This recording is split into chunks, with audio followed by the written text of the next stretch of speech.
lain dalam riwayat An-Nasai dikatakan al-iman wal hasad, iman dan rasa dengki.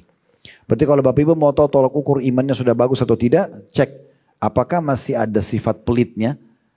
Kalau masih pelit berarti belum sempurna imannya.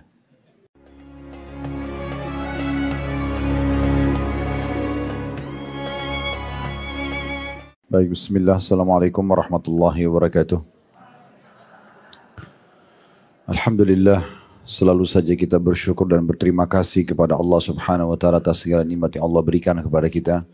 Kembali kami ingatkan diri kami dan Bapak Ibu sekalian, terlalu banyak nikmat Allah dari makanan, minuman, oksigen, air, transportasi, pakaian, pasangan hidup, anak-anak, tempat tinggal dan segala macam hal yang akhirnya roda kehidupan kita bisa sempurna berjalan, yang Allah terus limpahkan kepada kita. Tugas kita adalah menikmati dan bersyukur kepada Allah Subhanahu wa taala. Dan Allah benar dengan firman-Nya dalam surah Ibrahim surah nomor 14 ayat 7, potongan ayatnya, la in syakartum la azidannakum.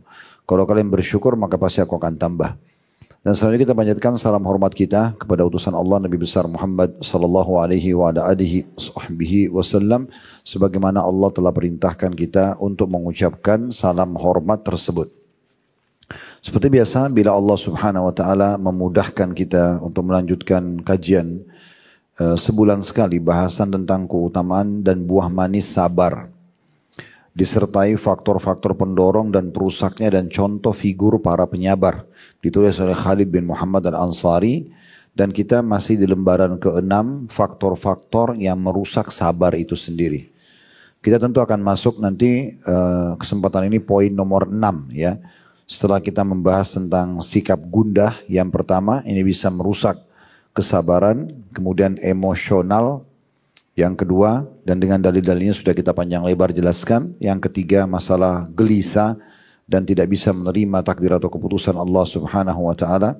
Kemudian yang keempat, terburu-buru dalam setiap mengambil keputusan dan juga menilai seakan-akan Allah Subhanahu wa taala tidak memperhatikan dan menyayanginya. Dan kita sudah bahas juga terakhir yang lalu adalah putus asa. Putus asa sehingga merasa tidak bisa menemukan jalan keluarnya ya. Tetap kita lanjutkan bahasan kita, faktor keenam yang bisa merusak kesabaran.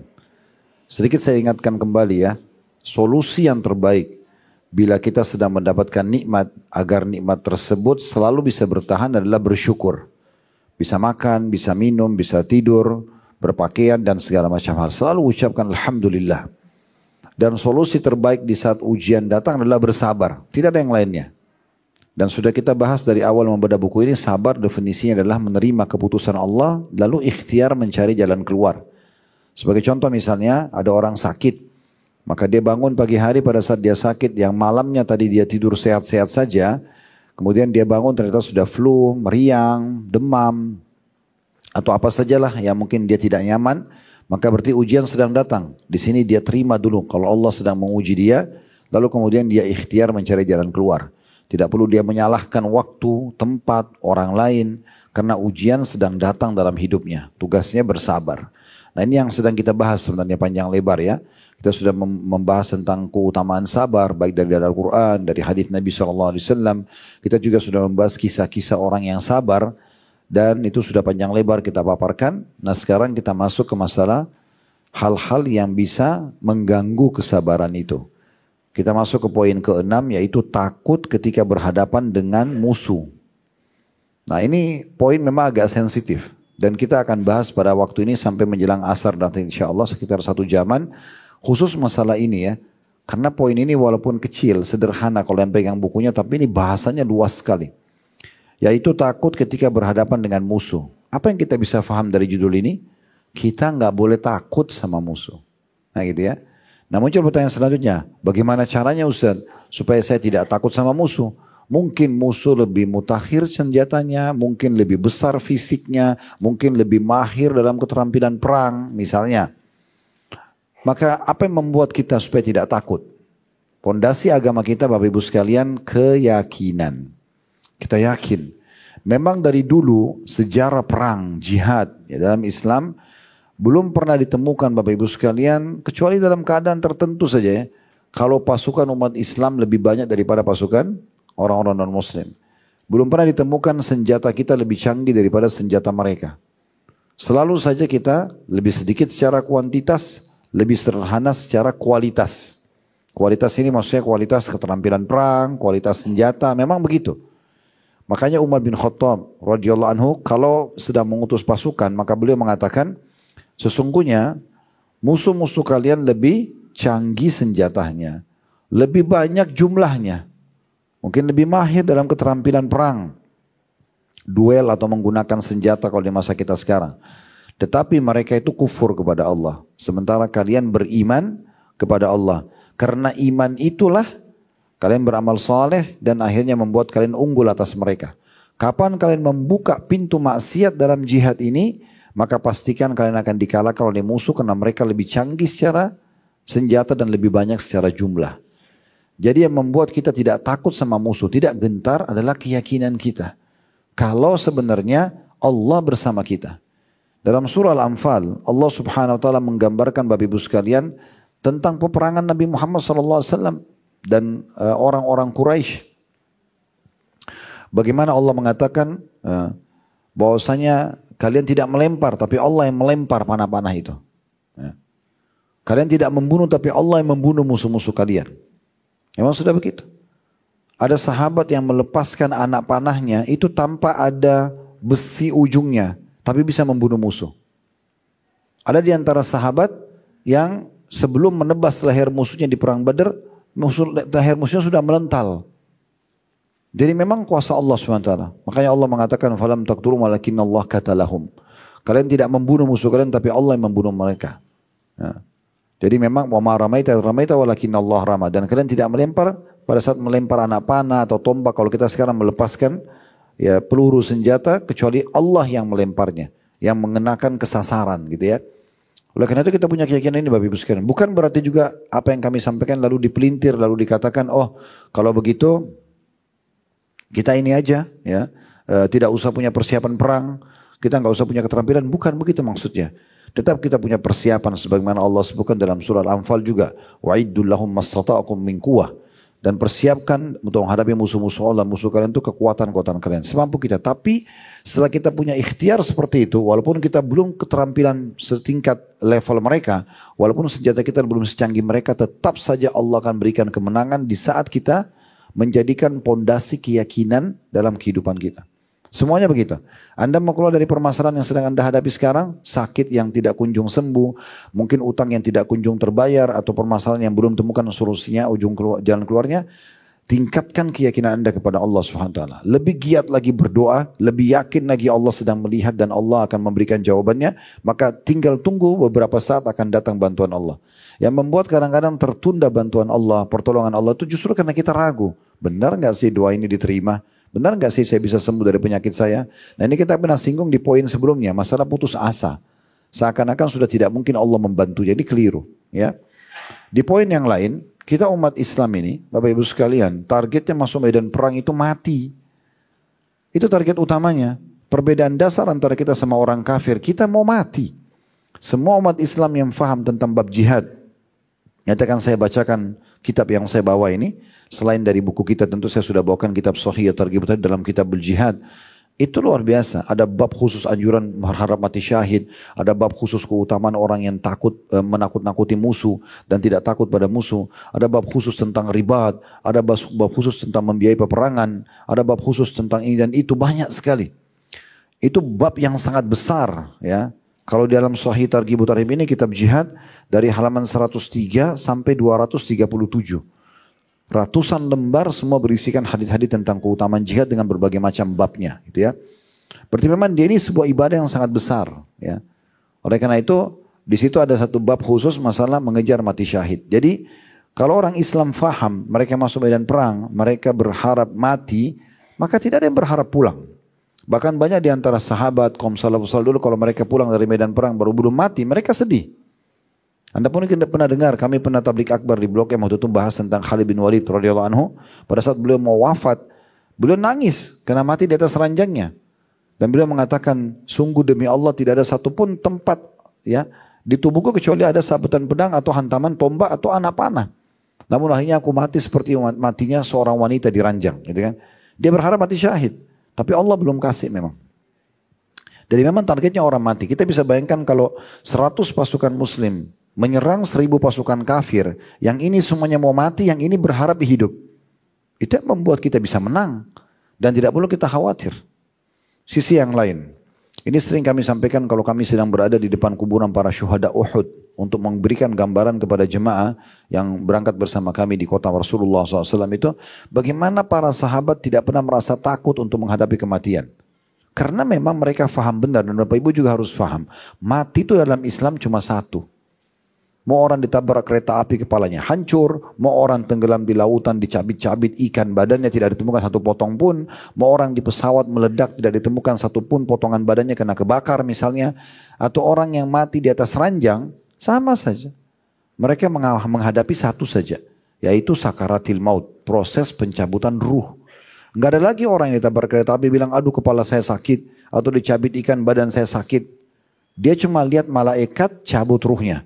Dan dalam hadis yang sahih riwayat Bukhari kata Nabi SAW kalau orang beriman maka malaikat bot di ubun-ubun kepalanya akan mengatakan hai jiwa yang baik keluarlah kepada rahmat Tuhanmu.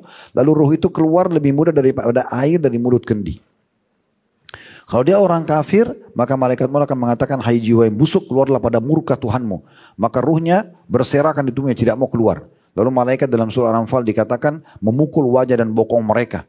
Dan dikatakan rasakanlah panasnya api neraka. Maka siksa bagi mereka. Jadi jangan terpengaruh dengan keadaan fisik. Misalnya Anda lihat ada satu orang kafir meninggal, oh mulus, ya, bahkan mudah terlihat matinya. Lalu Anda anggap itu berarti tidak disiksa. Keliru.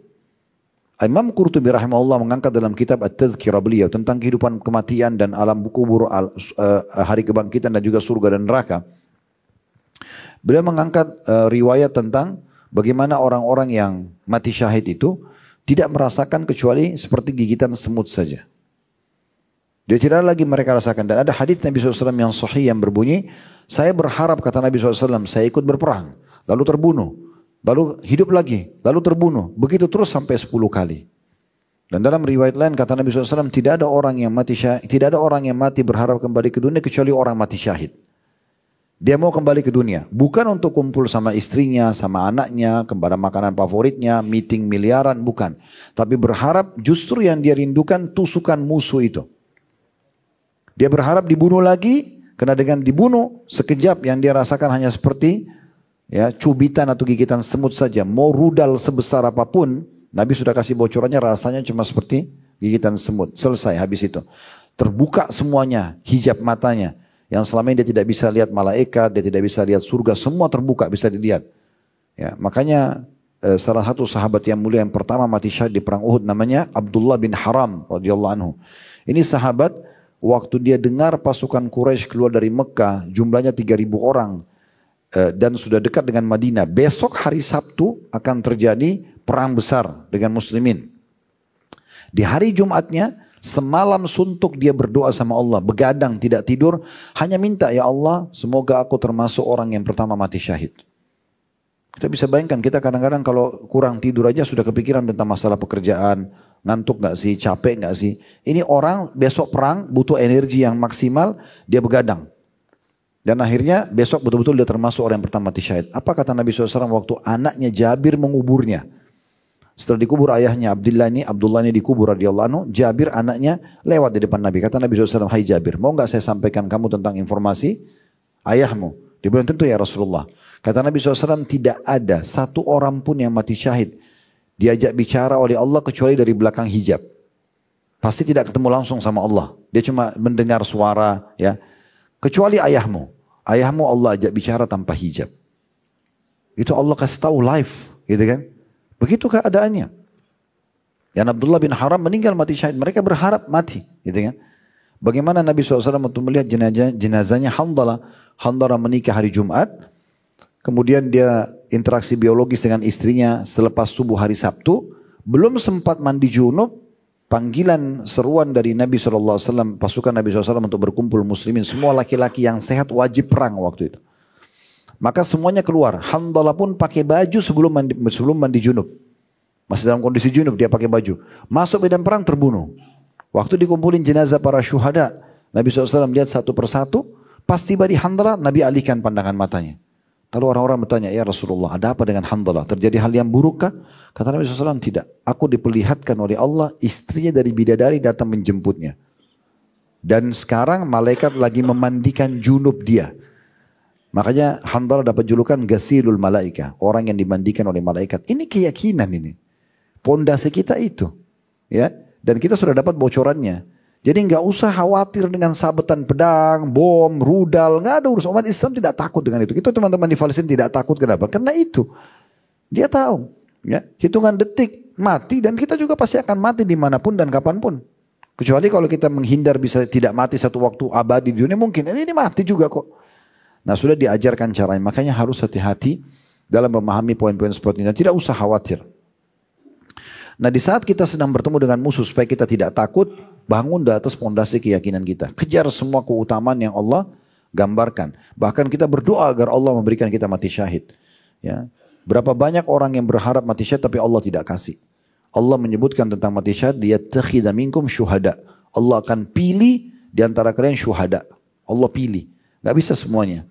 Makanya semua orang yang mati syahid di medan perang Bapak Ibu sekalian pasti lebih sedikit daripada orang yang hidup. Saya sering merenungi apa yang saya sampaikan kepada Bapak Ibu sebentar lagi ini. Saya sering merenung gitu. Di perang Badr, pasukan Nabi SAW 314 orang. Waktu itu pedang sama pedang. Bayangkan kita bertemu duel berdua tebas-tebasan. Ini kan 90% mati. Harusnya gitu ya. Meleset sedikit, kena lehernya, kena tubuhnya, mati. Belum lagi itu baru dari musuh depan dia. Belum dari musuh kiri kanan yang bisa menyerang dia tanpa dia tahu. Tapi subhanallah yang mati syahid hanya 60 orang. Kenapa masih banyak yang hidup? Karena Allah bilang, liyattakhidha minkum syuhada. Allah pilih orang yang paling tulus. Yang mau. Di perang Uhud, 700 pasukan muslim. Yang meninggal cuma 70. Kenapa enggak semua meninggal? Gitu kan? Semua berharap mati syahid.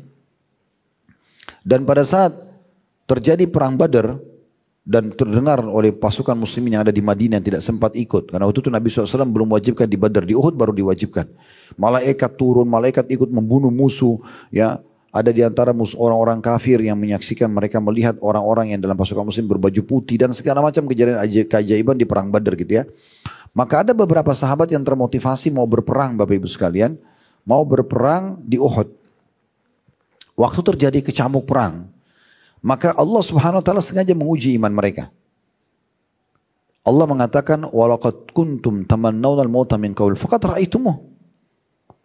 Dulu sebelum perang kata Allah, kalian bilang, "Oh, kami juga mau mati syahid seperti teman-teman yang mati syahid di perang Badar."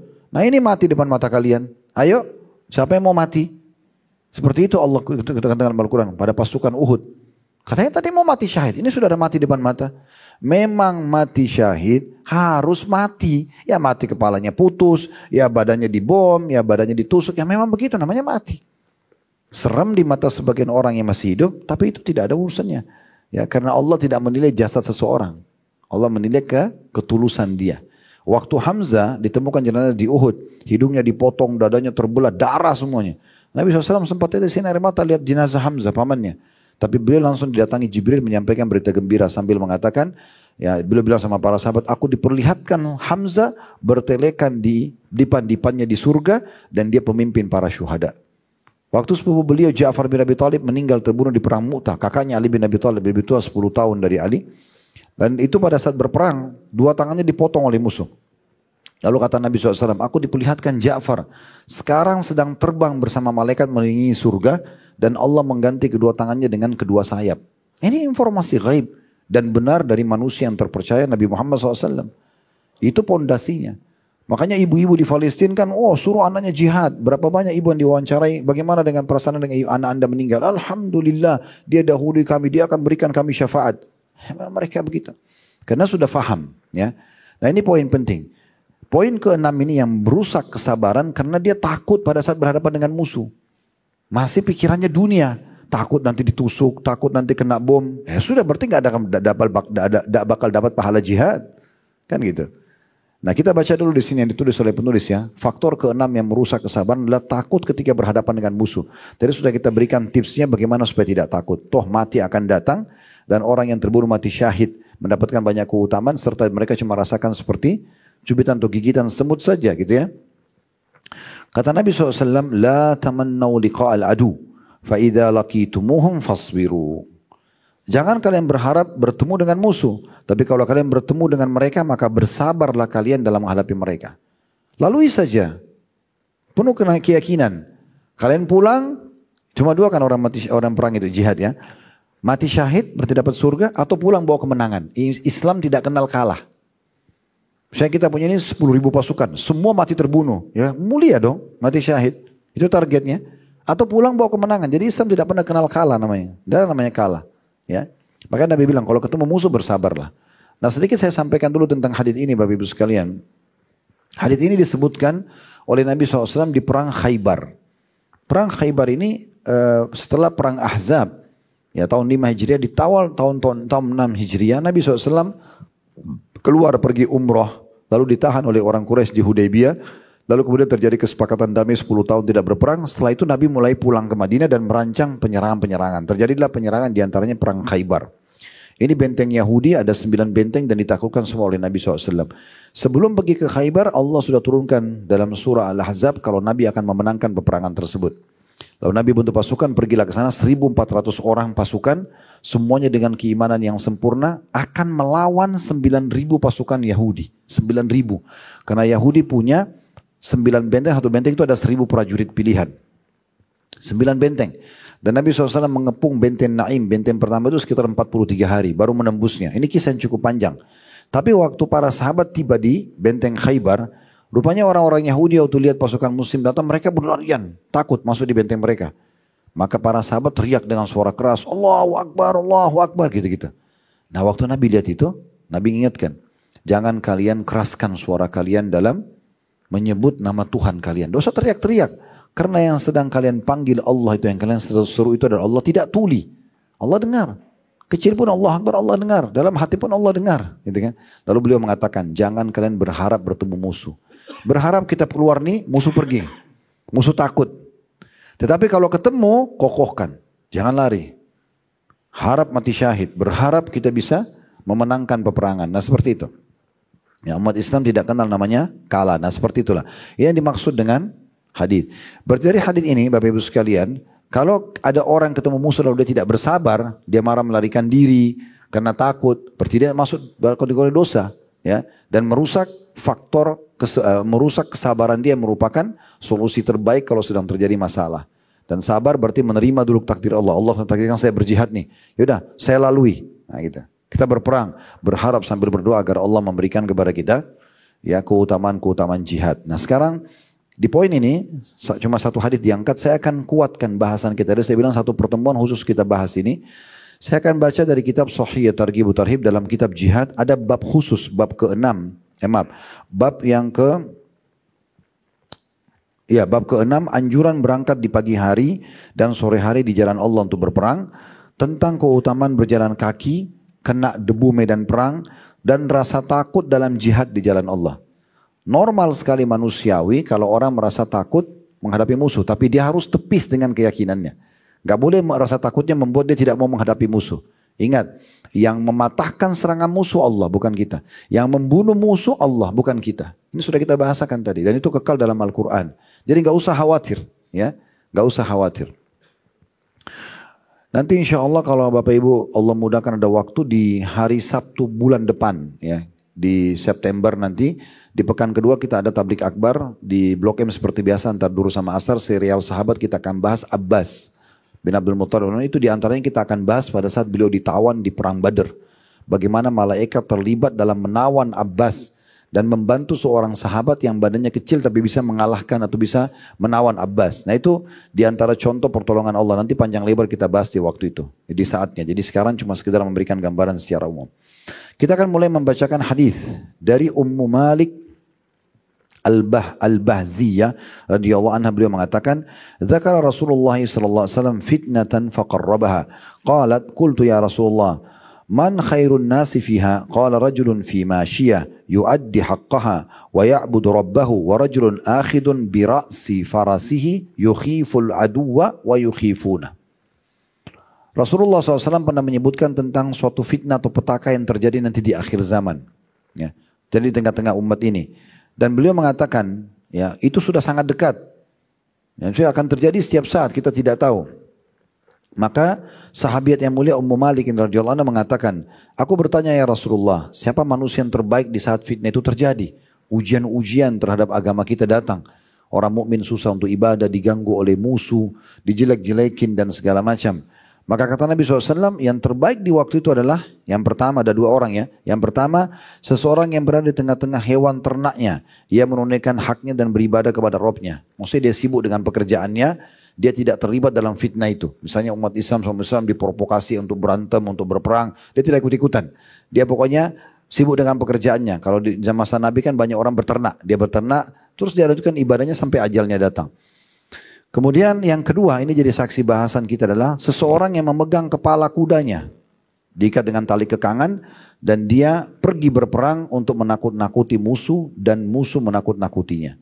Jadi di sini ada penyebutan tentang masalah musuh menakut-nakutinya, gitu ya. Begitu punya keutamaan tersendiri. Tidak masalah, normal. Kadang-kadang kita lihat musuh menyerang kita, gitu ya. Tetapi kita tidak usah khawatir sebagaimana sudah kami paparkan tadi. Baik, saya akan bacakan hadis-hadis yang lain ya. Hadis yang kedua saya ingin bacakan adalah dengan sanad yang sahih. Dan tadi pun itu adalah hadis yang diriwayatkan oleh Tirmidzi dan dikatakan hadis ini oleh Syekh Albani sahih di ghairihi. Menjadi sahih kena dikuatkan dengan riwayat-riwayat lain. Hadis yang lain adalah hadis Anas bin Malik radhiyallahu anhu. Beliau mengatakan bahwa Rasulullah sallallahu alaihi wasallam bersabda, "Lagadwatun fi sabilillah aw rauha khairum minad dunya wa ma fiha." ولقاب قوس أحدكم من الجنة أو موضع كيد يعني صوته خير من الدنيا وما فيها ولو أن امرأة من أهل الجنة اطلعت إلى أهل الأرض لأضاءت ما بينهما ولملأته ريحا ولنصيفها على رأسها خير من الدنيا وما فيها. Nabi SAW berkata tentang motivasi agar kita mau berperang. Ini laki-laki dan perempuan sama sebenarnya, gitu ya. Walaupun lebih cenderung kepada laki-laki karena perempuan pun boleh berjihad. Beberapa ummahatil mukminin ikut bersama Nabi SAW. Beberapa wanita juga ikut dalam peperangan untuk mengobati orang yang sakit. Bahkan ada di antara mereka yang ikut berperang.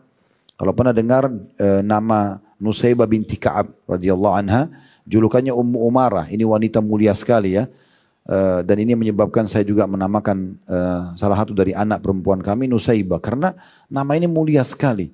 Saya kalau baca kisahnya itu luar biasa. Di antaranya bagaimana Nabi SAW mengatakan waktu di perang Uhud saya melihat Ummu Umarah Nusaybah binti Ka'ab mematahkan semua serangan-serangan Quraisy yang terarah kepada saya. Beliau ikut berperang, ya.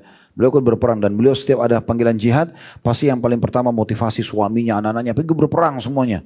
Dan kalau ada kerabat yang mati syahid maka beliau bersyukur kepada Allah. Nah itu luar biasa, jiwa jihadnya ada, gitu ya. Tentu kita menempatkan jiwa jihad pada tempatnya ya. Bukan membuat keonaran. Seperti sebagian orang buat keonaran itu tidak benar. Bom sana sini. Yang membuat kekacauan. Apalagi di negara kita yang sudah aman. Ini tidak benar. Ya. Tetapi yang dimaksudkan adalah kalau terjadi jihad yang benar. Seperti teman-teman di Palestina. Seperti kita dulu waktu dijajah. Ya. Teman-teman kita di Myanmar sekarang yang memang lagi dibantai. Itu memang wajar mereka mempertahankan diri dan kehormatan mereka. Itu bab jihad terbuka. Terjemahan hadis ini. Kata Nabi SAW. Sungguh. Satu kali saja keberangkatan atau kepulangan dari perang di jalan Allah, sekali pergi, sekali seumur hidup, atau sekali pulang, lebih baik daripada dunia beserta isinya.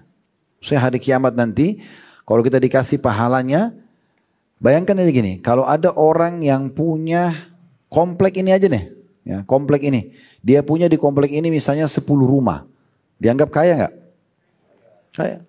Anggap satu rumah misalnya 3 miliar. Kali 10, 30 miliar. Contoh saja. Saya tidak tahu harga rumah di sini berapa. Cuma contoh saja.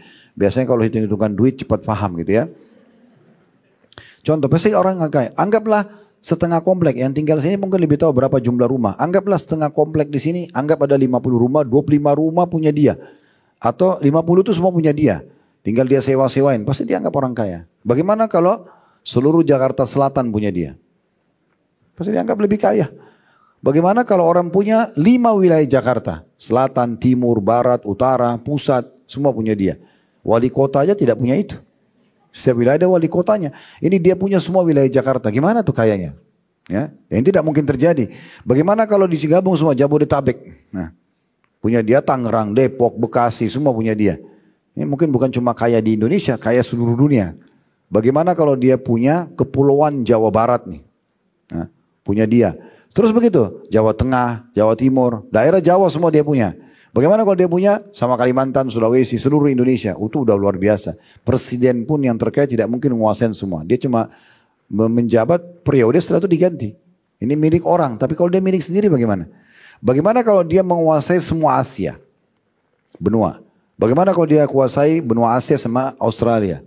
Bagaimana kalau digabung lagi dengan ya Afrika? Bagaimana seluruh dunia dia punya? Teman-teman, kenapa saya datangkan contoh ini? Supaya Bapak Ibu merenung bagaimana kata Nabi SAW dalam sholat sunnatul fajr. Sholat sunnatul fajr lebih baik daripada dunia dan seluruh isinya. Artinya hari kiamat nanti kalau kita dikasih balasnya 2 rakaat sebelum subuh itu, antara azan dan iqamah subuh, nanti kita lebih suka daripada semua dunia yang kita dikasih. Apa saja balasannya itu luar biasa. Nah mirip dengan ini, orang pergi sekali perang dan sekali pulang. Kalau dia pergi pasti dia pulang kalau dia masih hidup gitu ya. Maka nanti di hari kiamat dia akan mendapatkan balasan lebih baik daripada dunia dan seluruh isinya. Lalu dikatakan, dan sungguh ujung busur salah seorang dari kalian di surga nanti, dan tempat cemetinya, tempat dia taruh anak panahnya, itu lebih baik daripada dunia dan seluruh isinya. Berarti menandakan di surga Bapak Ibu mau apa saja bisa. Mau apa saja akan dikasih. Ya. Mau panahan, mau berburu, mau apa, mau tanaman. Ada dalam hadis, ada nanti orang mau minta supaya dia nanam. Padahal sudah banyak tumbuhan di surga. Allah kasih dia bibit, ditaruh langsung jadi pohon, langsung berbuah. Ya. Tidak ada lagi melalui proses seperti dunia. Keadaan yang berbeda sekali. Ya. Maka kita disuruhkan jadikan surga sebagai target hidup kita gitu ya. Maka satu tempat cemeti saja dan satu ya busur panah seseorang ujungnya saja di surga lebih baik daripada dunia dan seluruh isinya.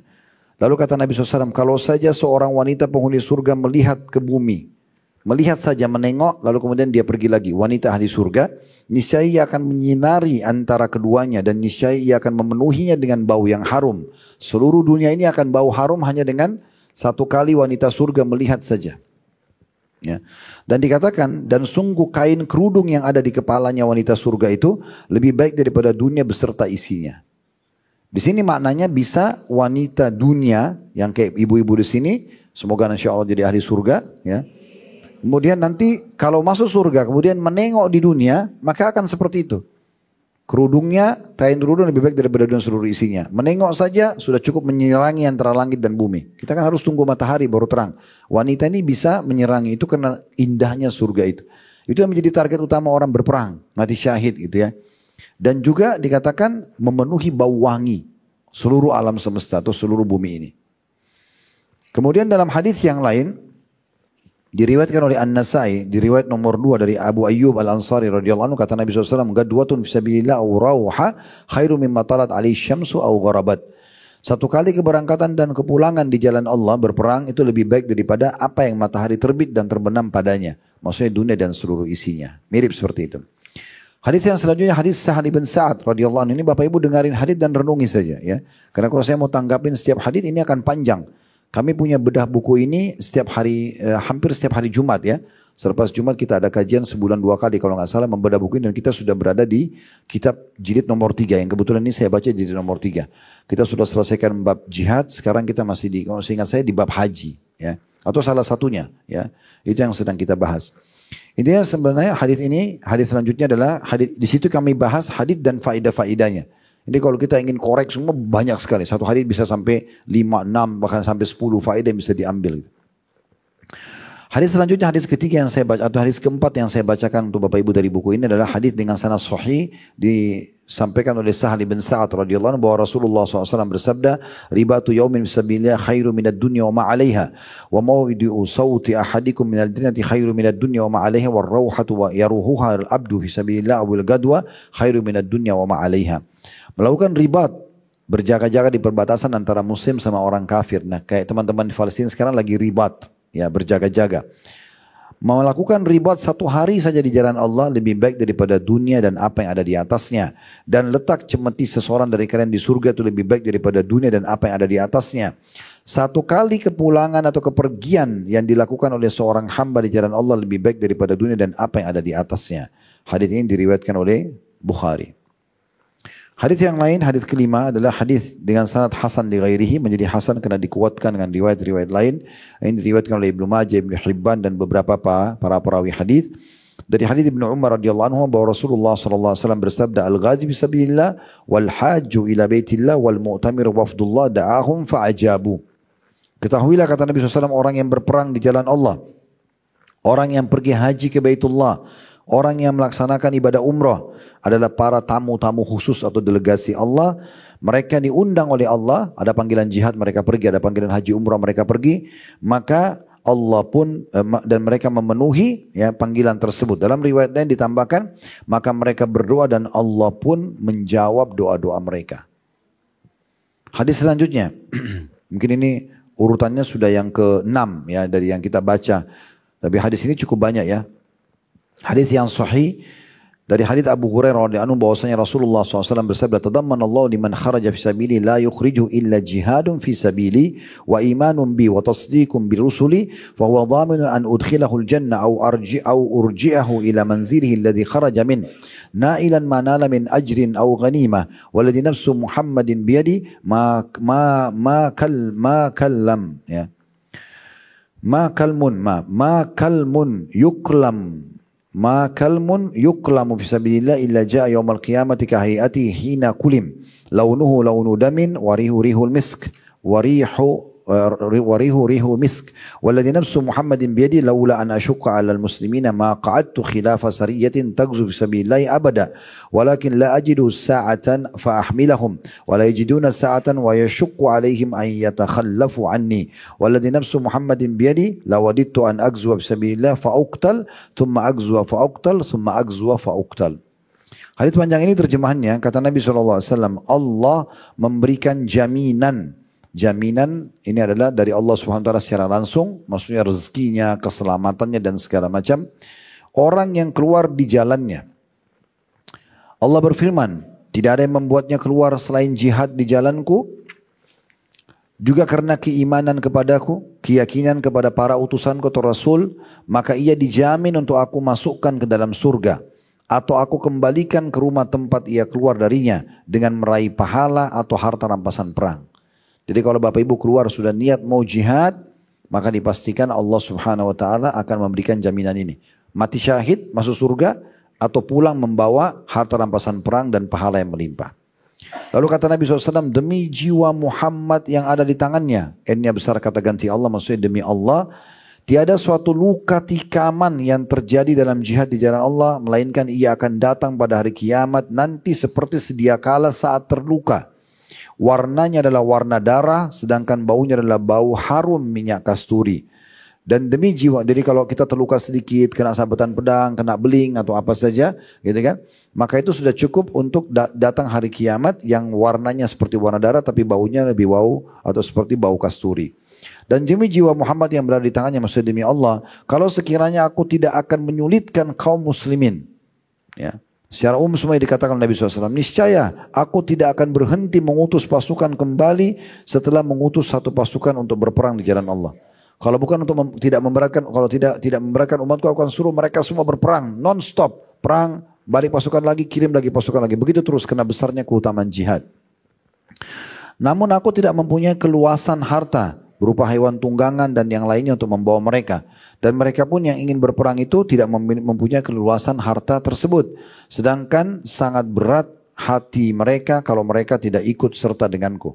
Karena di masa Nabi SAW ada sahabat-sahabat yang miskin, Bapak Ibu sekalian, mereka nggak bisa berperang. Karena nggak punya kuda, nggak punya pedang, nggak punya perisai. Gimana dia mau berperang? Dengan tangan kosong nggak mungkin.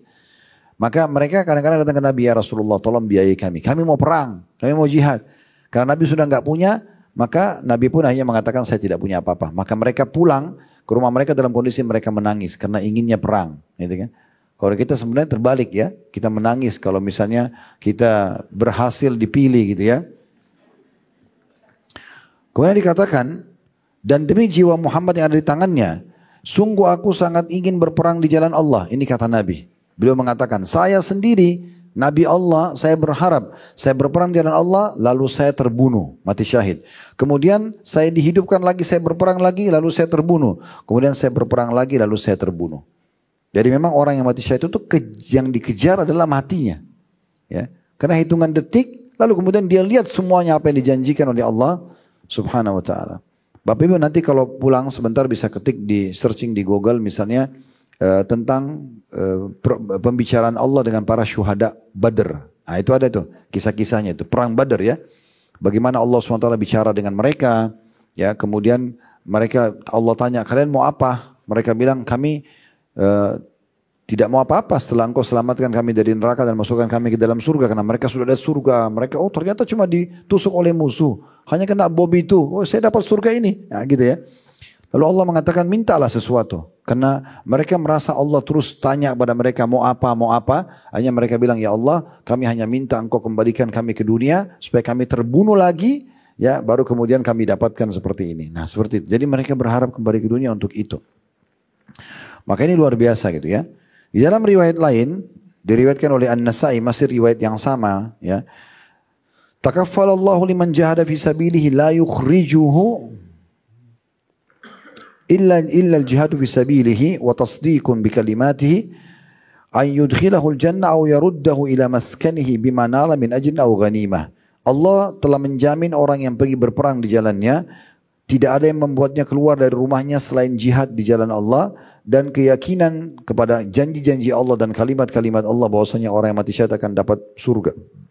Orang yang berperang akan dapat pahala, bahwa dia Allah akan masukkannya ke dalam surga atau mengembalikannya ke tempat tinggalnya dengan membawa pahala dan harta rampasan perang yang ia raih. Kemudian hadis yang lain juga teman-teman sekalian, ada yang mirip-mirip dengan ini tapi digabungkan antara jihad dengan amal-amal yang lain. Ya, ini sekaligus kita bisa ambil faedah, walaupun kita bahas jihad tapi kita bahas juga amal-amal yang lain karena dimasukkan oleh Al-Mundhiri dalam bab ini gitu ya. Hadits Mu'adz bin Jabal radhiyallahu anhu, beliau berkata, ahida ilaina Rasulullah sallallahu alaihi wasallam fi (2) khamsun man fa'ala wahidatun minhunna kana dhaminan 'ala Allah azza wa jal man 'ada maridan aw kharaja ma'a janazah aw kharaja ghaziyan fi sabilillah aw dakhala 'ala imamin yuridu bidzalika ta'zirahu wa tawqira aw qa'ada fi baiti fasalima wa salima an-nasu minhu. Kata Mu'adz bin Jabal, Rasulullah radhiyallahu anhu, Rasulullah SAW mewasiatkan kepada kami tentang (2) 5 perkara yang siapa saja melakukan satu darinya maka ia akan mendapat jaminan dari Allah Subhanahu wa taala. Jaminan diberikan rezeki, jaminan diselamatkan dari mara bahaya. Disebutkan yang pertama dari 5 ini yaitu orang yang menjenguk orang sakit. Ya. Jadi kalau Bapak Ibu tahu kerabatnya, tetangganya ada sakit, luangkan waktu untuk menjenguk. Tapi itu ada adab-adabnya ya. Kita harus datang di waktu memang yang diizinkan. Kita tidak membebani orang yang sakit. Kita doakan. Ada doa-doa Nabi SAW yang beliau ajarkan untuk kita amalkan. Ini ada bahasan sendiri. Saya tidak bahas sekarang karena ini panjang nanti ya. Tapi insya Allah sudah ada diberikan di YouTube kami tentang masalah doa-doa apa yang dibaca kalau kita sedang jenguk orang yang sedang sakit. Paling tidak kita ringankan bebannya. Dan yang paling ringkas riwayat itu adalah Nabi mengajarkan bilang la ba'sa alaika tahurun insya Allah. La ba'sa alaika, semoga tidak masalah, penyakit tidak jadi masalah buat kamu dan semoga jadi pembersihan dosa-dosamu. Itu yang paling sederhana. Tapi banyak sekali doa-doa yang Nabi ajarkan kita baca itu ya. Sudah ucapin itu langsung kita pulang, tidak usah berlama-lama. Nah, itu jenguk orang sakit. Yang kedua, keluar mengantar jenazah. Walaupun ini lebih fokus kepada laki-laki ya. Kalau perempuan masih ada batasannya. Kalau yang masih muda bisa jadi fitnah bagi laki-laki memikul jenazah, maka tidak dianjurkan untuk pergi ke kuburan. Tapi seorang ibu yang tua, misalnya dia merasa sedih dengan anaknya dan dia merasa ingin mengantar ke kuburan, itu masih ada pendapat yang dinukil oleh Imam Qurtubi tentang membolehkannya. Karena tidak ada fitnah, sudah tua dan segala macam. Tapi kalau yang masih muda-muda, cekikikan, bercanda lagi ngantar jenazah, nanti hikmah ngantar jenazah hilang. Ya. Sementara diambil pelajaran dari ngantar jenazah tersebut. Tapi mengantar jenazah termasuk bagian daripada mendapatkan jaminan dari Allah Subhanahu wa taala. Yang ketiga, ini jadi saksi bahasan kita adalah pergi berperang di jalan Allah. Semenjak dia keluar sampai dia pulang, dia di bawah jaminan Allah Subhanahu wa taala. Kemudian yang keempat adalah menjumpai pemimpin yang tujuannya untuk menghormati dan memuliakannya. Nah, ini juga penting ya. Pemimpin yang sudah menang, berkuasa, kita berikan dukungan kita. Kalau dia benar, kita doakan agar mereka bisa terus menjalankan tugas dan amanah dengan baik. Kalau mereka salah, kita doakan agar mereka merasa mengetahui kesalahannya dan Allah mudahkan memperbaikinya. Jangan selalu terpengaruh dengan orang yang suka bilang, sudahlah ini orang tidak cocok, lenserkan saja, ganti saja. Seakan-akan orang cuma mengganti warna cat rumah atau mengganti sepasang sepatu saja. Padahal sebenarnya belum tentu orang yang teriak-teriak ini bisa menggantikan pemimpin. Gitu kan? Dan ini harus hati-hati sekali. Kemarin di Majalengka kami tablik akbar di 16 Agustus bahas panjang lebar masalah ini. Jadi hampir 2 jam lebih kita membahas tentang kujaga negara dan kemerdekaanku. Salah satunya adalah bagaimana memuliakan pemimpin. Dan ingat Imam Ahmad berkata, saya akan terus mendoakan siang dan malam pemimpin agar Allah meluruskan dia. Ya, meluruskan agar dia selalu berjalan di jalan yang benar dan juga sadar tentang kesalahan dan dia perbaiki. Nah itu penting. Dan orang yang mendoakan pemimpin maka dia akan raih pahala bersama pemimpin tersebut. Nah ini poin penting. Jadi ada orang kalau dia memuliakan pemimpinnya maka Allah pun akan memuliakan dia. Allah akan berikan jaminan. Dalam hadis yang lain, man akrama sultanallahi fil ard akramahullahu yaumal qiyamah. Siapa yang memuliakan pemimpin yang sudah Allah pilih di dunia, maka Allah akan muliakan juga dia di hari kiamat. Wa man ahana sultanallahi fid dunya ahanallahu yaumal qiyamah. Siapa yang menghinakan pemimpin yang telah Allah pilih di dunia, maka Allah pun akan menghinanya di hari kiamat. Yang terakhir, yang kelima adalah seseorang yang duduk diam di rumahnya hingga ia selamat dan masyarakat pun selamat darinya. Ini jadi perlu kita garis bawah, ini kami jelaskan panjang lebar juga tentang hikmah dari corona kemarin itu ya. Jadi kita banyak tidak boleh keluar rumah segala macam. Memang sebenarnya itu bagian daripada syariat loh. Terlepas daripada corona ada atau tidak ya. Jadi Bapak Ibu keluar rumah kalau ada hajat. Tidak ada hajat di rumah saja. Itu bagian daripada perintah agama. Kalau keluar keperluan. Jangan selalu ikuti keinginan. Karena saya nggak ada kerjaan di rumah saya keluar aja deh. Akhirnya ganggu orang. Atau dia diganggu oleh orang. Ini yang kata Nabi SAW ini. Ya. Salah satu dari 5 golongan yang dijamin oleh Allah SWT adalah orang yang diam di rumahnya. Laki-laki atau perempuan. Sehingga dia tidak mengganggu orang, dia juga tidak diganggu. Kalau darurat kita ke pasar, ke mall, ke kajian, silaturahim keluarga, jenguk orang sakit, ada uzurnya oke. Itu pun kita harus punya waktu. Oh sekian lama, udah selesai. Selebihnya kita habiskan di rumah gitu ya. Jadi nggak perlu kita banyak keluar rumah sehingga akhirnya rumah itu hanya sekedar tempat mampir tidur selesai. Selebihnya tidak sama sekali dilakukan apa-apa. Padahal sholat sunnah di rumah lebih afdal, gitu kan? Dan Nabi SAW melarang menjadikan rumah seperti kuburan. Tidak ada ibadah sama sekali di dalamnya. Kapan kita mau baca Quran, kapan mau berzikir di situ. Ya, kapan mengingat Allah kalau memang kita selalu meninggalkannya. Maka ini salah satu poin yang disinggung oleh Nabi SAW atau dalam hadis ini disampaikan oleh Mu'adz bin Jabal. Dan hadis ini sahih diriwayatkan oleh Ahmad, Al-Bazzar dan juga At-Tabarani. Selanjutnya keutamaan juga orang berjihad teman-teman sekalian.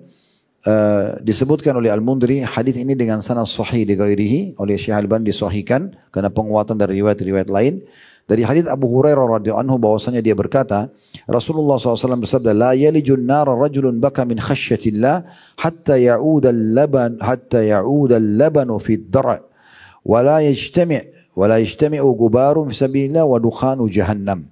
Tidak akan masuk neraka orang yang menangis karena takut kepada Allah sampai air susu bisa kembali ke tempatnya. Jadi kalau Bapak Ibu tiba-tiba ingat neraka atau ingat surga, takut terhadap dosa, lalu nangis karena Allah ya, bukan karena mau dipamer sama orang, mau dipuji, maka itu dijamin tidak akan masuk neraka. Karena tidak mungkin orang menangis karena Allah kecuali memang ada rasa iman dalam hatinya. Dan biasanya tangisan itu kalau tulus karena Allah, tangisan itu akan mendorong dia lebih rajin ibadah, dia lebih takut dari dosa. Nah itu tangisan yang dimaksud. Kemudian yang kedua adalah, yang jadi saksi bahasan kita ini, dan tidak akan bersatu debu medan perang. Nah, jihad dengan asap neraka jahanam. Maksudnya kalau Bapak Ibu pernah masuk medan perang, walaupun cuma sekali tersentuh debu medan perang, sempat terhirup atau kena tubuh kita, sudah cukup itu menjadi jaminan tidak akan masuk neraka. Itu saking besarnya keutamaan jihad. Satu kali aja kena debunya. Nah itu saking besarnya keutamaan itu. Dan dalam riwayat lain, diriwayatkan oleh An-Nasai dan riwayat Al-Baihaqi, dan riwayat Al-Baihaqi berbunyi, kata Nabi SAW, la yajtami'u gubaru bisabilillah wa dukhanu jahannam fi man kharai muslimin abada. Ya. Tidak akan bersatu debu medan perang di jalan Allah dengan asap neraka jahanam pada 2 lubang hidung seorang muslim selama-lamanya. Kalau dia pernah hirup debu medan perang, karena medan perang pasti ada debunya. Ya. Tidak ada perang itu tidak berdebu gitu kan. Kalau dia hirup sedikit maka tidak akan pernah dia disentuh oleh api neraka. Tidak akan bersatu debu medan perang dengan panasnya api neraka. Dalam riwayat lain, riwayat Abdurrahman ibn Jabr radhiyallahu anhu, kata Nabi SAW ini riwayat Bukhari, makbarrat qadama abdin fi sabilillah fatamassuhun nar. Tidaklah kedua telapak kaki seorang hamba berdebu di medan perang, ya, di jalan Allah, lalu dia disentuh oleh api neraka. Dalam riwayat yang lain juga, riwayat Tirmidzi, lafadznya, kata Nabi SAW, makbarat kadamahu fisabilillah fahuma haramun 'alan nar. Barang siapa yang kedua kakinya tersentuh debu medan perang, maka keduanya haram atas api neraka. Dalam riwayat lain juga, riwayat yang disampaikan oleh An-Nasai dan Al-Hakim, dan ini riwayat mirip dengan riwayat tadi yang sebelumnya, dia ada gabungan dengan selain jihad juga amal-amal lain, dan kita bisa ambil faedah tentunya. Abu Hurairah berkata radhiyallahu anhu bahwasanya Nabi SAW bersabda, la yajtami'ani fin nari ijtima'an yadurru ahaduhum al-akhar. Muslimun qatala kafiran thumma saddada al-muslim wa qarab. Wa la yajtami'ani fi jawfi 'abdin gubaru sabilillah wa dukhanu jahannam wa la yajtami'ani fi qalbi 'abdin al-iman wasyuh. Tidak akan berkumpul, kata Nabi SAW, dua manusia di dalam neraka dengan perkumpulan yang saling membahayakan satu sama yang lain. Yaitu seorang muslim yang membunuh orang kafir. Kemudian muslim itu berlaku baik dan terus maksimal mengamalkan keislamannya sampai wafat. Jadi kalau ada orang muslim masuk medan perang, dia berhasil bunuh satu orang kafir, maka si kafir itu akan masuk neraka karena meninggal dalam keadaan kafir. Si muslim yang membunuhnya tidak akan masuk neraka. Karena tidak akan disatukan antara si muslim ini dengan orang kafir yang dia bunuh di neraka. Tapi syaratnya adalah si muslim, kata Nabi SAW, setelah itu pun terus dia mempertahankan kebaikan, amal soleh dan keislamannya sampai wafat. Bukan berarti dia sudah pulang dari medan perang lalu buat maksiat lagi, enggak. Atau meninggal dalam keadaan kafir. Ini hanya berlaku bagi orang yang mempertahankan keislaman sampai wafat. Kemudian dikatakan juga selanjutnya, dan ada dua hal yang tidak akan berkumpul di dalam rongga seorang hamba. Yaitu debu di jalan Allah dan asap neraka jahanam. Kita pernah hirup debu medan perang di hidung masuk ke kerongkongan, itu tidak akan pernah disentuh juga api neraka. Kemudian selanjutnya yang ketiga, ini jadi saksi, ini yang saya bilang tadi tambahannya ya. Dan dua hal, kata Nabi SAW, tidak akan berkumpul dalam hati seorang mukmin, yaitu iman yang sempurna dan sifat kikir. Dalam riwayat lain, dalam riwayat An-Nasai dikatakan al-imanu wal hasad, iman dan rasa dengki. Berarti kalau Bapak Ibu mau tahu tolak ukur imannya sudah bagus atau tidak, cek apakah masih ada sifat pelitnya. Kalau masih pelit berarti belum sempurna imannya. Nah iya. Kalau masih suka iri sama orang berarti belum sempurna imannya. Itu Nabi yang bilang. Karena tidak akan bersatu dalam hati seorang mukmin yang imannya sempurna, iman dan pelit. Iman dan iri, tidak mungkin. Terlintas iya. Tapi kalau orang jadikan, itu biasa. Setan potongnya, tapi kita tepis. Cuma kalau kita iyakan, memang kita pelit ya. Maka berarti itu sudah tidak bisa dijadikan tolak ukur imannya baik. Iman baik itu seperti yang Nabi SAW contohkan ya. Puncak kedermawanan, puncak kesempurnaan iman adalah kedermawanan seseorang. Kalau Anda suka bersedekah, berbagi, dan itu pun ada level-levelnya. Kalau Bapak Ibu memberi kapan diminta, itu level paling rendah dalam sedekah. Paling rendah. Saya ulangi lagi ya. Ada orang miskin datang minta, Bu, Pak, bantu saya. Lalu Anda kasih, itu level terendahnya. Level di atasnya dalam sedekah yang termasuk sifat kedermawanan yang menyempurnakan iman seseorang adalah dia memberi tanpa diminta. Jadi memang kita keluar nyari orang miskin. Siapa saja kasih. Karena sedekah ini mau orang kaya orang miskin boleh kita kasih. Contoh orang tua kita kaya raya, boleh nggak saya tetap belikan mobil orang tua saya? Boleh. Belikan baju baru, belikan kosmetika kalau ibunya misalnya mau belikan parfum. Boleh saja, padahal mereka orang mampu. Nah ini level sedekah di atasnya. Jadi dia suka memberi tanpa diminta. Ini orang dermawan. Ada level di atasnya lagi. Ya, level di atasnya adalah tidak pernah menolak siapapun yang minta. Ini berat, tapi memang ini level tertinggi. Makanya dikatakan oleh Jabir radhiyallahu anhu, Nabi SAW itu salah satu sifatnya, kedermawanannya tidak pernah menolak siapa yang minta. Nabi gak pernah nolak. Mau orang itu bohong kah, jujur kah, pokoknya minta kasih. Karena semuanya dinilai oleh Allah tergantung niatnya. Innamal a'malu binniyat. Pernah saya jelaskan di majelis kita ini. Kalau di masjid ini ada orang datang Bapak Ibu sekalian bawa proposal masjid. Ini proposal masjid di Jawa Tengah. 100 juta Bapak Ibu nyumbang. Lalu kita semua prihatin kita sumbang 100 juta. Sebulan kemudian kita tahu dia bohong. Rugikah kita? Tidak. Secara keimanan gak rugi. Karena innamal a'malu niat. Sudah niat kita mau bangun masjid Allah catat. Niat dia menipu Allah hukum. Clear. Maka tidak perlu kita menilai lagi orang miskin. Ini benar gak sih? Anak pinjaman gak sih? Oh dia masih sehat. Sehat itu bukan jadi tolak ukur. Banyak sarjana jualan kaki lima di pinggir jalan. Gak dapat kerjaan. Banyak ibu-ibu yang melamar jadi pembantu rumah tangga tidak diterima. Banyak. Sekarang dia butuh, gitu kan? Sederhanakan Bapak Ibu sekalian, kalau seandainya kondisi orang-orang yang mengemis itu seperti kita misalnya ekonominya. Kita udah kerja, udah di rumah, kita mau mengemis. Nah normalnya manusia begitu, tidak mau mengemis sebenarnya. Kecuali orang yang rusak jiwanya. Selama dia masih minta berarti dia butuh. Puncak kedermawanan memberi semua orang yang minta. Makanya dalam sebuah riwayat Nabi SAW pernah kedatangan orang. Baru beliau dapat dari sahabat dikasih hadiah banyak sekali kurma yang baru panen. Ranum sekali. Berkeranjang-keranjang. Lalu ada orang miskin datang minta, ya Rasulullah minta. Nabi bukan ambil sekilo berapa butir kasih. Sekeranjang kasih. Kasih, gak perhitungan. Sampai habis. Nabi sendiri belum makan satu butir pun. Ternyata masih ada orang yang minta. Maka Nabi SAW diam.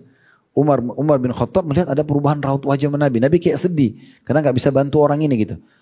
Lalu Umar memberikan saran sebagai mertua dan sahabatnya.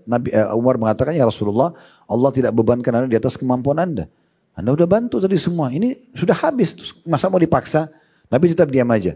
Di sebelah Umar ada Ali, sepupu Nabi dan anak mantu Nabi. Dia bilang, ya Rasulullah, dia hampir korek kantong. Dia lihat ada 3 dirham uang. Sedikit sekali. Dia bilang, ya Rasulullah, ini yang masih ada sisa di kantong saya, silakan Anda keluarkan. Nabi senyum. Senyum luar biasa lalu gembira dan beliau mengatakan bihadza umirtu. Begini saya diperintahkan. Diambil itu kan dikasih orang itu. Bapak Ibu sekalian, kunci kekayaan bukan investasi dengan manusia. Percaya sama saya. Kunci kekayaan adalah investasi di jalan Allah. Mau cari investasi yang terbaik bukan di Tamrin perusahaan-perusahaan besar itu. Cari orang miskin di Tanda Angga, Anda bantu mereka, itu investasi terbaik. Allah balas. Makin sering kita berbagi, makin besar pintu rezeki. Itu penting ya. Makanya kita harus paham teman-teman sekalian, iman seseorang tolong adalah kalau seseorang tidak ada lagi dalam hatinya sifat perhitungan, pelit. Ya, dia sudah selalu memberi. Nah, seperti itulah. Itu di antara hadis yang disampaikan. Kemudian juga dalam hadis yang lain disebutkan oleh, ini kisah yang sedikit unik ya. Kisah dipraktekin oleh sahabat tentang hadis Nabi, kalau orang tersentuh kakinya debu medan perang, maka dia tidak akan disentuh oleh api neraka. Disampaikan oleh dengan sanad sahih, tentunya hadisnya hadis sahih di ghairihi, dari Abi Al-Musabbah ya, atau Al-Musabbi Al-Muqra'i. Dia berkata, ini seorang tabi'in, bainama nahnu nasiru bi ardir Rumi fi ta'ifatin 'alaiha Malik bin Abdurrahman Al-Khash'ami. Idh marra Malik bi Jabir bin Abdullah radhiyallahu anhuma wa huwa yaqudu baglan lahu. Faqala lahu Malik, ay Aba Abdullah irkab faqad hamalakallah. Faqala Jabir, uslih dabbati wa astagni an qaumi. Wa sami'tu Rasulullah sallallahu alaihi wasallam yaqul maqbarrat kadamahu fi sabilillah harramahu Allahu 'alan nar. Fasara hatta idza kana haitsu lam yusmi'hu as-saut nada bi'a'la sauti ya Aba Abdullah irkab faqad hamalakallah. Fa'arafa Jabir alladhi yurid. فقال أصلح دابتي وأستغني عن قومي وسمعت رسول الله صلى الله عليه وسلم يقول مقبرة قدماه في سبيل الله حرمه الله على النار فتثاوب الناس عن دواتهم فما رأيت يوما أكثر ماشيا منه.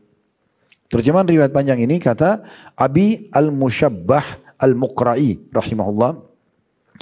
Ketika kami sedang berjalan di medan perang di daerah kekuasaan bangsa Romawi, dalam satu rombongan yang dipimpin oleh seorang panglima perang bernama Malik bin Abdullah Al-Khathami.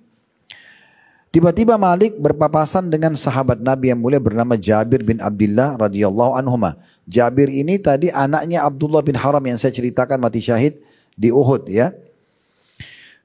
Yang sedang kebetulan Jabir ini sedang menuntun seekor keledai miliknya. Jadi dia ada keledai yang dipakai mau berperang, tapi dia nggak naik, dia sengaja jalan kaki. Keledainya dituntun, tapi di medan perang, ya lagi menuju ke musuh. Maka panglima perang bernama Malik bin Abdullah Al-Khathami ini berkata kepada Jabir, wahai Abu Abdullah, julukannya Jabir bin Abdullah, kendarailah. Karena sungguhnya Allah telah membawamu dan memudahkan untukmu kendaraan ini. Maksudnya kenapa ditunggangin ini keledai? Jabir seorang sahabat yang berilmu. Apa yang dia bilang? Aku sedang mengurusi hewanku ini. Maksudnya aku berikan waktu dia istirahat. Dan aku tidak membutuhkan kaumku. Aku juga bukan sedang butuh orang membantuku. Cuma kasih dia istirahat sebentar. Dan aku juga ingin menjalankan yang pernah aku dengar dari Rasulullah SAW. Barang siapa yang kedua kakinya berdebu di jalan Allah, maka Allah akan mengharamkannya atas neraka. Jadi saya ingin praktikin itu. Ya. Lalu ia pun melanjutkan perjalanannya, maksudnya Jabir. Hingga sampai di suatu tempat yang tidak bisa mendengarkan suara dengan obrolan biasa maksudnya. Ya. Maka Malik tadi, ya, yang panglima perang, sengaja teriak, memanggil dari jarak jauh Jabir, supaya pasukannya dengar. Dia mengatakan, wahai Jabir, wahai Abu Abdillah, kendarailah, tunggangilah keledaimu, karena sesungguhnya Allah telah memberimu kendaraan. Maka Jabir pun sudah faham maksudnya Malik. Malik ini mau supaya Jabir teriak sampaikan ke pasukan. Ini loh karena ini. Jadi bukan cuma dia yang dengar sendiri. Bisa difahami ya? Baik. Maka Jabir faham apa yang Malik inginkan sebagai panglima perang. Maka ia pun berkata dengan suara lantang. Jabir bin Abdullah mengatakan, aku sedang mengurusi hewanku, memberikan waktu untuk istirahat. Dan aku tidak membutuhkan kaumku. Aku juga bukan sedang butuh bantuan. Bisa aku tangani sendiri. Dan aku ingin menjalankan dan apa yang aku dengar dari Rasulullah SAW. Barang siapa yang kedua kakinya berdebu di jalan Allah. Karena aku jalannya kan kena debu. Gitu. Walaupun di atas keledai juga bisa kena debu. Tapi kalau injak langsung kan sudah pasti. Gitu. Maka Allah akan mengharamkannya atas neraka. Maka orang-orang pun pada saat dengar itu semua berloncatan dari hewan tunggangan mereka. Maka orang-orang pun semuanya berloncatan dari hewan tunggangan mereka. Sehingga kata Malik, aku tidak pernah, kata Abu Al-Musyabbih yang meriwayatkan hadits, aku tidak pernah melihat suatu peperangan yang paling banyak orang jalan kaki dibandingkan peperangan itu. Jadi orang-orang semua pada keluar dan memang turun dari keuntungan mereka untuk mendapat keutamaan ini. Mendapat keutamaan ini. Nah ini yang dimaksudkan dengan bagaimana mereka mempraktikkan itu. Dan tentu teman-teman sekalian, ya hadis-hadis berhubungan dengan sini banyak sekali. Banyak sekali kalau kita ingin bahas. Namun karena sudah menjelang asar dan ini saya sudah mewakili, kita akan coba kembangkan dengan pertanyaan. Intinya kita sedang membahas faktor keenam perusak ya daripada kesabaran adalah orang tidak bersabar tentang berada di medan perang. Allahu a'lam. Semoga apa yang kita bahas hari ini bermanfaat buat kita semua dan Allah jadikan kita mudah untuk mengamalkan dan juga menjadikan sebagai tambahan amal soleh kita. Ada benar dari Allah silakan diambil dan diamalkan. Kalau salah dari saya mohon dimaafkan. Subhanakallahumma bihamdika asyhadu an la ilaha illa anta astaghfiruka wa atubu ilaik. Wassalamualaikum warahmatullahi wabarakatuh.